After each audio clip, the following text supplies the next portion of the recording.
Meron ka Oh, bang gustong i-share na something na alam mo yun, parang lap trip or parang alam mo yun, parang pinaka-memorable na experience mo nung magkakasama tayo sa grupo sa Alikabok, bro? lap trip? Oh, lap trip or something na, alam mo yun, memorable Paano sa'yo, yun? ganyan, yeah, oh. Parang pag sinabi kong alikabok, kaya naalala ko. Yeah, yeah, yeah, yeah, game. Siguro, kainan. Kainan kasi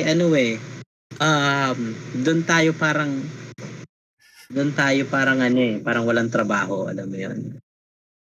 Doon yung kwentuhan eh. You know? Tsaka pag nagre-recording tayo, ganyan, hindi siya tumatagal sa recording eh.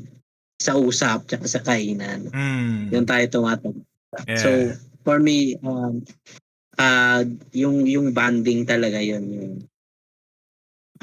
Kumbaga hindi natin iniisip na grupo tayo. Kumbaga, iniisip natin magkakapatid talaga tayo Mm, na alam mo yon na kapatid ko to sa pananampalataya. So hindi siya as rap group. No, hindi yeah. natin wala akong naramdaman na rap group tayo. Na Mm, naramdaman ko is fellowship natin magkakapatid.